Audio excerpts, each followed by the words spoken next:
Hello, everyone. Welcome to the Winter Teacher Leadership Institute 2015.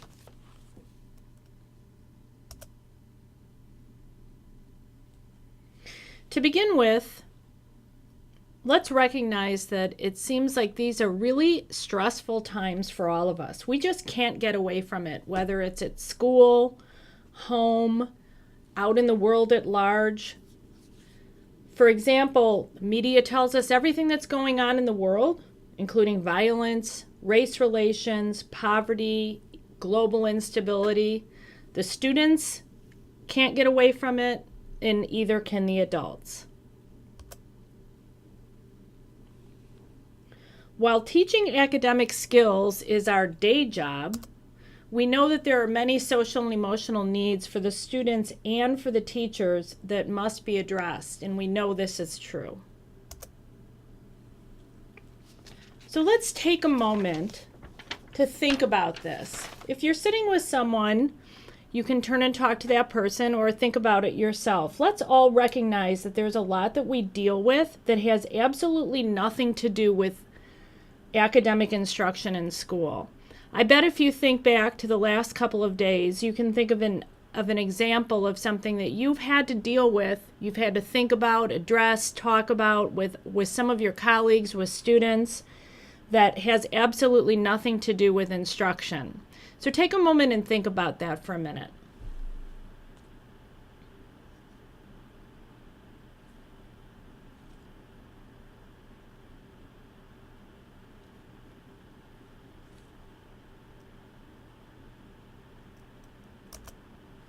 I'm sure it didn't take long for you to come up with an idea about something that you have had to deal with that had nothing to do with teaching.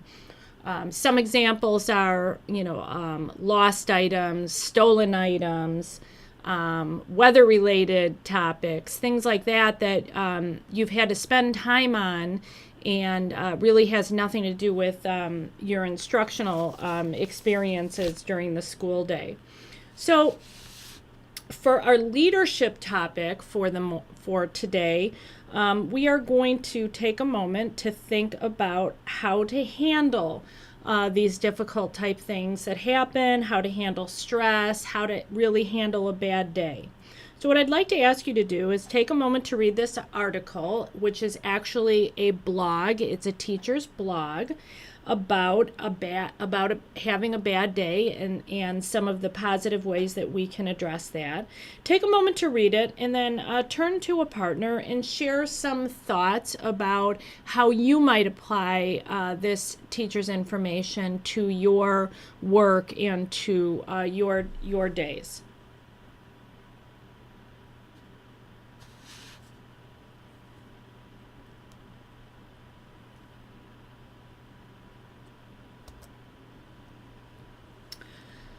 Okay, so in spite of everything that we deal with that is not curricularly related or related to instruction or academics for students, one thing that is important for us to do, in spite of everything that goes on, let's work together to continue to focus on what matters for us students. So it's supporting students, supporting each other, and working together toward those learning goals and academic goals that we have for our children.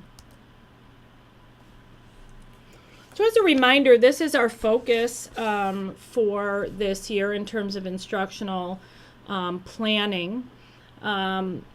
Really what we've been talking about in our professional development opportunities and at both at the district level and your building is planning strong, meaningful, rigorous, standards-based instruction. Whatever standards you're addressing, making sure that you have that essential outcome, essential question, you have a pre-assessment and a learning target, and then a rigorous learning task, which may be digital or hands-on or even paper pencil, and that you apply a post-assessment to determine student growth.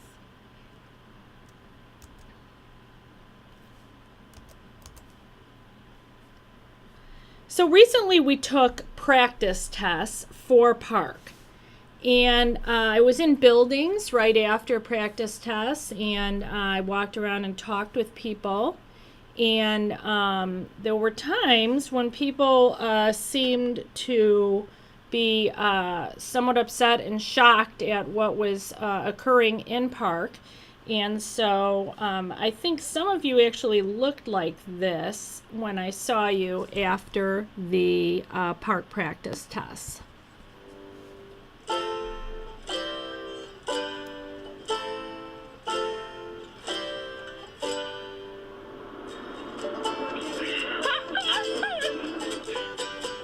Enter a tunnel. Watch his face.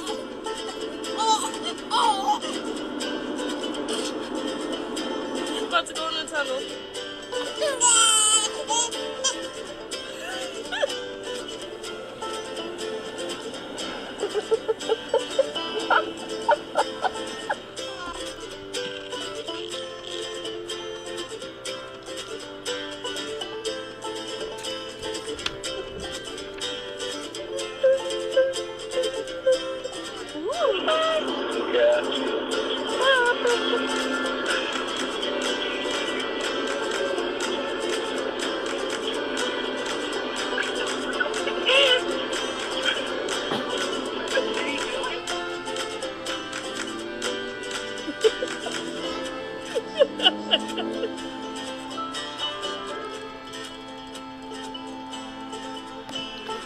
Okay, well, you get the idea.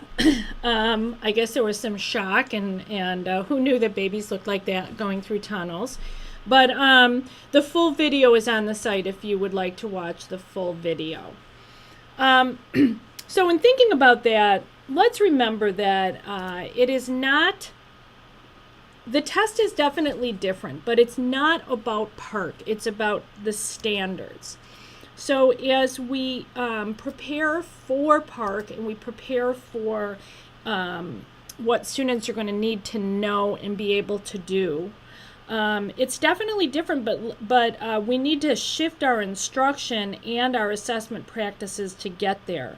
It's about delving deep into the standards and instructing toward those standards, not about the test. The test looks different, but the test is asking students to do what the standards are asking them to do. So really the best bang for our buck is to really go back and look at those standards and be sure we're shifting our instructional practices and our classroom-based assessments to meet the expectation of the standards in order to prepare students for whatever assessment they take.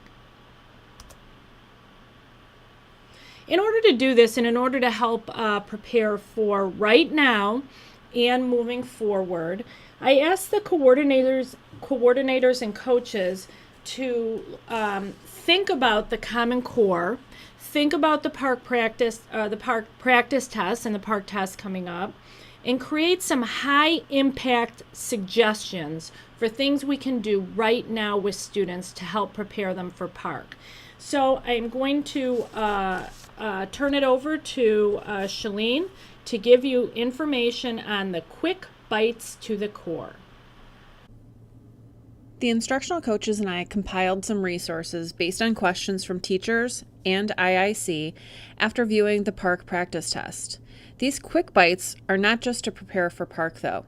They are skills and strategies that kids can use throughout life to learn and succeed. The first thing we can do to help our kids succeed everywhere is teach them how to persevere and how to strengthen their mindset to believe that they can tackle a task, struggle, and stick with it.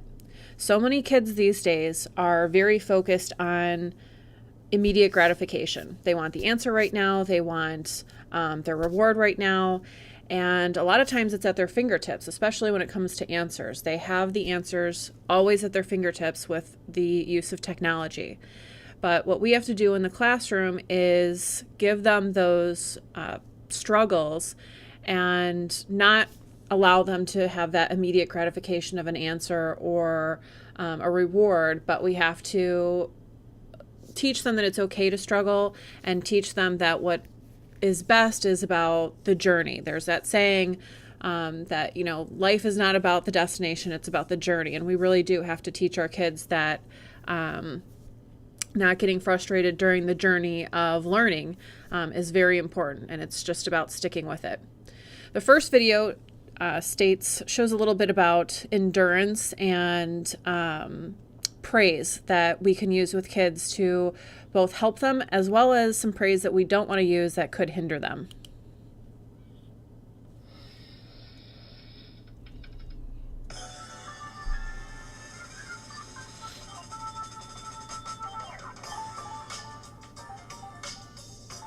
So check this out. Carol Dweck and her colleagues wanted to look into the impacts that praise had on children's development. So what they did is they took over 400 fifth grade students from all across the nation, and they did a really simple yet interesting study. Here's how it went down. They gave all the kids a really easy nonverbal IQ test. There were 10 questions, and at the end of the test, they praised all the children in one of two ways. The first group was praised for their intelligence. So they said, "Wow, great job, you must be really smart at this." Now the second group was praised for their effort. So they said, "Wow, great job, you must have worked really hard at this." Now this is a really subtle difference, but the impact it had is incredible. So after praising the kids and getting them divided up into the two groups, they gave them all an option for their next test. The first option was, hey, this next test is going to be a little bit harder, but it's going to be a great opportunity to learn and grow. Now the second option was, this next test will be similar to the first, and you will surely do well on it. Now the interesting thing is, out of the group that was praised for their intelligence, 67% of them chose the easier option, while 92% of the kids who were praised for their effort chose the harder test. This is unbelievable to think about, how just the subtle difference in the way that they were praised had such an impact. Carol Dweck explains why this happened. The child or adult hears, "Oh, you think I'm brilliant and talented. That's why you admire me. That's why you value me. I better not do anything that will disprove this evaluation." As a result, they enter a fixed mindset, they play it safe in the future, and they limit the growth of their talents. Whereas focusing on the strategies they use, the way they're stretching themselves and taking on hard tasks, the intense practice they're doing, those are the kinds of things that say to a child or an older athlete, it's about the process of growth. As a result, they don't feel, "Oh, if I make a mistake, you won't think I'm talented." They think, "Oh, if I don't take on hard things and stick to them, I'm not going to grow." Next, Dweck and her colleagues gave all the kids a really difficult test. It was one that they would surely fail, but they wanted to look at how the different kids attacked this challenge. Dweck noticed that the group that was praised for effort worked harder, longer, and actually enjoyed this test more than the group that was praised for their intelligence. This group got really frustrated with this test and had the tendency to give up early. After this artificially induced failure round, all of the kids were given a third and final test. Now this test was the same level of difficulty as the first one, but check out the results. The group that was praised for their intelligence actually did worse on this test than the first one. Their average score actually dropped by 20%, while the group that was praised for their effort did significantly better, raising their average score by nearly 30%. This is a 50% difference in performance that was caused by a few subtle differences in the way that they were praised. This study shows how praise can either make or break a child's development. I mean, we all do it. We all want to be positive with the children we work with, so teachers, coaches, parents are always looking for ways to support their kids and tend to praise them quite a bit. So we need to look at research like this and realize, okay, praise is a good thing and there's nothing wrong with being positive, but we need to be very careful about praising someone's intelligence or abilities and focus more on the process and the effort that they put forth. I think this is a pretty easy fix that will help us develop growth mindsets within the kids that we work with. And as all the research shows, having a growth mindset has a big time impact on the development of a child, whether it's on the court, in the classroom, or just in life. Thanks so much for following along and watching this video. For more like this, visit championshipbasketballschool.com and click on the championship newsletter. We'll see you next week. Thanks, guys. So, when the coaches and I first looked at this video, we were astounded at some of those facts. That last test that those fifth graders were given showed a 50% difference between students that were praised for their abilities and students that were praised for their intelligence. And this is what we're talking about when we're talking about teaching kids to enjoy the journey. We can do that by praising their efforts and praising that they're sticking with it and that they're working hard. But we want to stay away from praising that they're smart or that they must be really good at something. This second video is another teacher who is working on teaching her kids to struggle. And it's a quick clip that we'll take a look at.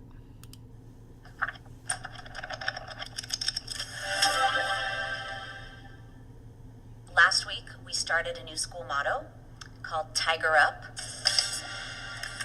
We're the tigers at our school, and Tiger Up means the opposite of giving up.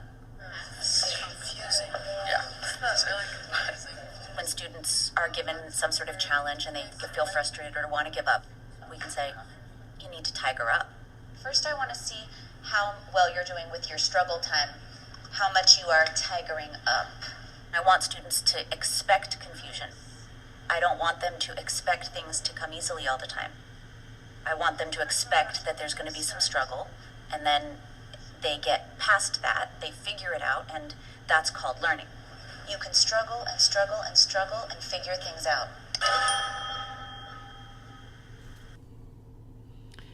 So what we liked about this video is that the teacher is very explicit in letting the students know that they should be struggling. She's communicating with them that struggle is part of learning and it's also part of life. And so we thought that was a great strategy that both the teacher and the entire school are using, whether it's your school mascot or it's another phrase that you come up with. You teach them what it means and you just throw that phrase out there when they start getting frustrated to remember that this is part of learning. You're not always going to have that answer immediately at your fingertips. So the quick bites about perseverance and endurance and getting kids ready for mindset is to gradually increase the length of time, the complexity of a problem, and or length of a text, but all while encouraging kids to struggle and praising their effort and sticking with it. Because if we think about it in terms of PARCC, even though we're prepping kids for life, if we do this in preparation for PARCC, we're celebrating the fact that they're sticking with the test. It's not about how they're performing. You know, of course we want them to do well, but what we really want them to do is to stick with it and come into it with the mindset that they're going to get through the test and that they're going to feel good about that. Our next quick bite is about multiple approaches and multiple answers. So if students are able to explain their process and use evidence to support their ideas, then they should be able to choose the best answer or multiple answers.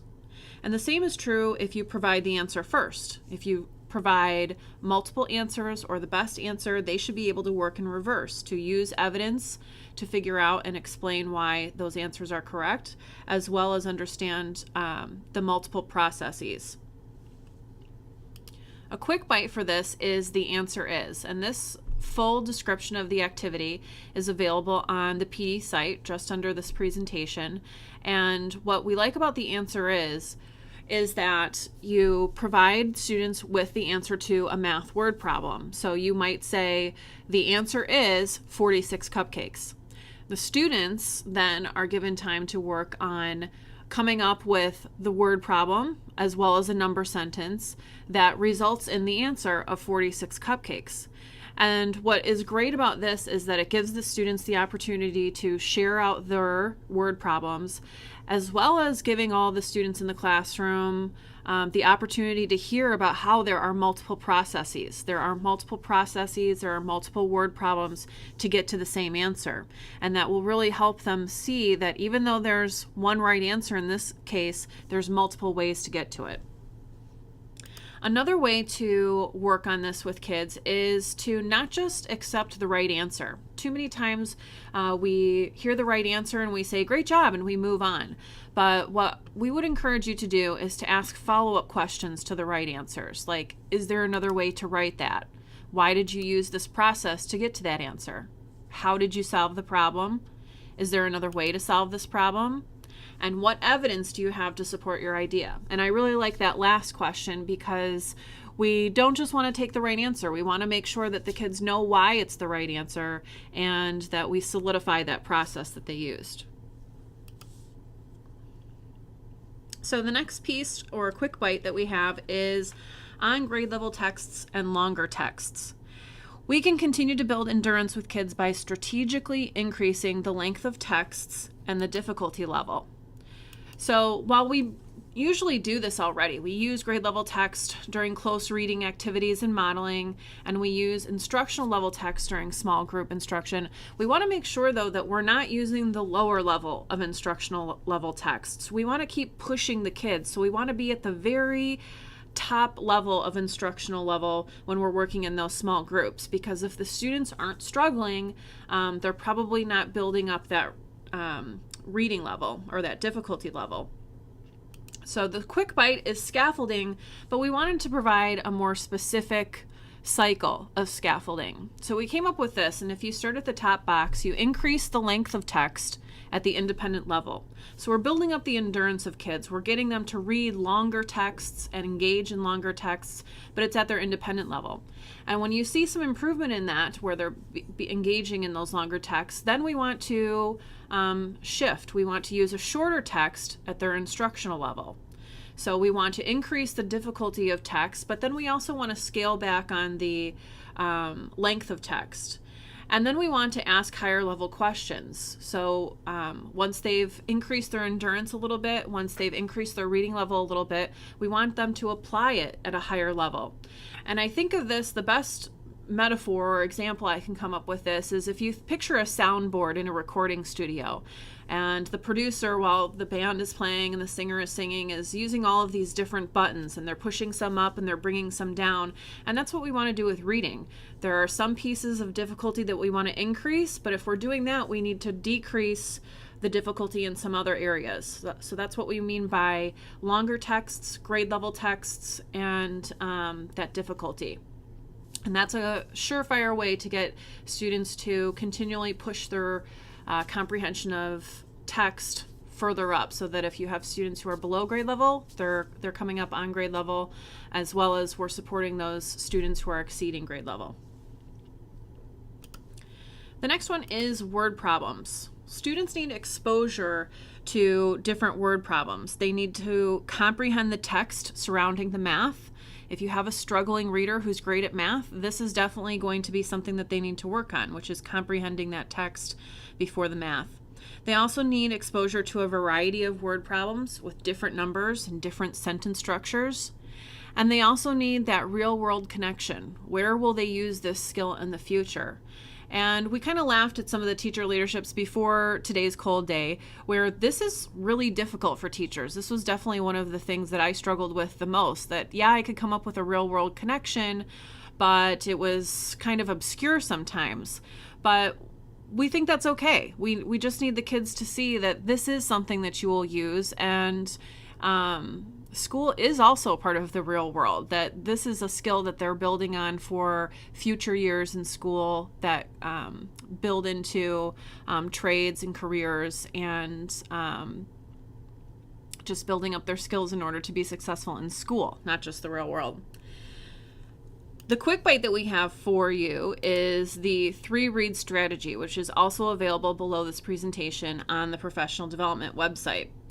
It basically is teaching students to comprehend the text first. So remove the numbers, remove the math, and just look at the text. What are the verbs? What is the problem asking students to do? And then you shift that, and you have students look at the math. You look at the numbers, you look at the possible number sentences, and finally you list all possible mathematical questions. You kind of take the text piece, the math piece, and put it all together to really comprehend what the question or what the problem is asking in order to work through it, come up with different solutions, and get to the answer or multiple answers.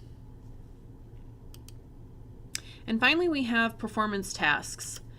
Having students work on these performance-based tasks will help students with everything that we just covered. Persevering. Performance tasks usually take a little bit longer. Enduring.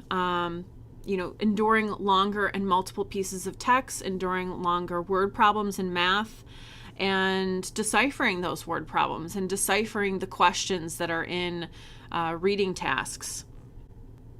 So your quick bite is some samples of math performance tasks as well as ELA performance tasks. And these links are also available on the PD site below this presentation, so you can just click directly on them. PARCC recently released performance-based math samples. So when you went into the PARCC sample items and sample tests a few weeks ago during PD Monday, they did not have performance-based math, but they do have them now. So you'll go into your grade level, go into math, and choose the performance-based. There's another site with math performance-based tasks as well.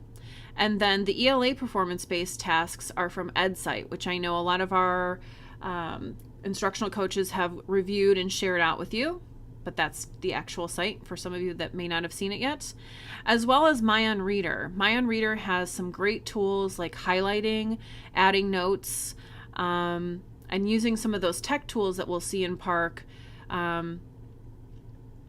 to practice with. So if you have any questions about that, those of you that are not seeing teacher leadership in person because of the cold day, you will not get to see the MyOnReader presentation, but please reach out to Karen Higginson or Melissa Yano or Carrie Schur, even though if they're not your instructional coaches, we're just in the interest of time, you can certainly reach out to any of them and they can show you those tools that Myon shared with us at Teacher Leadership.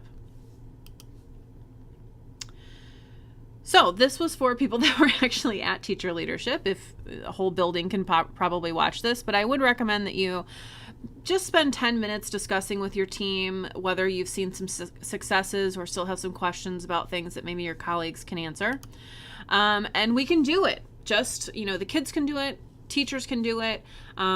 Just keep plugging along, have confidence in your planning and preparation and your work with kids, and things will fall into place with testing and all of those kind of exterior factors. Just, do what's best for kids, and, if you do what's best for kids every day, then we've all done our jobs. So thanks, everybody. I hope you're staying warm.